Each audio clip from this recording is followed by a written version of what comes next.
ایسا عباس ایک مرحلے پہ آیا، کہا مولا مجھے جنگ کی اجازت ہے؟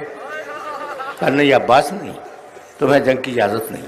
جب مجھے معلوم ہے کہ عباس پیدا ہوا تھا کربلا کے دن کے لیے، تو کیا عباس کو نہیں معلوم ہوگا؟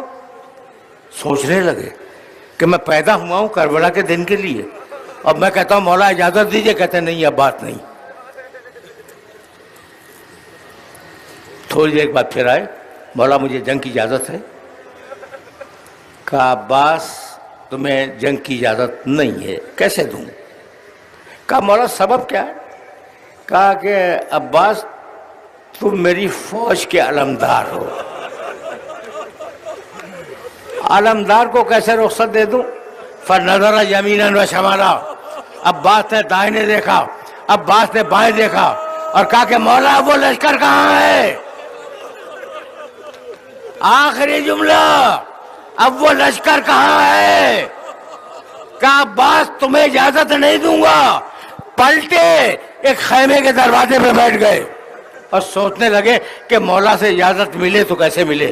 اتنے میں خیمے کے اندر سے سکینہ کی آواز آئی، پھوپھی اماں میں بہت پیاسی ہوں۔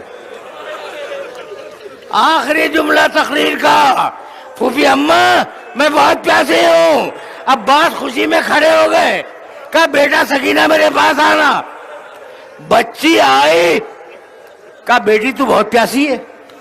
کہا کہ ہاں چچا جان میں بہت پیاسی ہوں۔ کہا دوڑ کے جا اپنا چھوٹا مشکیزہ لیا، اور تیرا کام بس اتنا ہے کہ مشکیزہ دکھلا کر اپنے بابا سے کہہ دے کہ میں بہت پیاسی ہوں۔ تم رو چکے، تمہاری آوازیں بلند ہو گئی، میں طویل مصائب نہیں پڑھا کرتا۔ بچی گئی، مشکیزہ لائی، عباس نے بچی کو گود پہ اٹھایا، آئے حسین کے پاس۔ حسین نے کل 2 جملے کہے۔ عباس میں سمجھ گیا کہ تم سکینہ کو کیوں لائے ہو، جاؤ میں نے تمہیں پانی لانے کی اجازت دے دی۔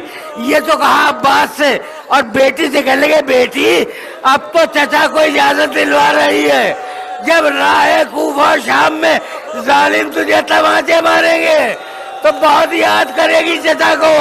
یہی سبب ہے کہ جب شمر کا تازیانہ اٹھتا تھا، بچی چچا کے سر کو لو کر نیزہ میں دیکھتی تھی، کہتی تھی واہ اماں۔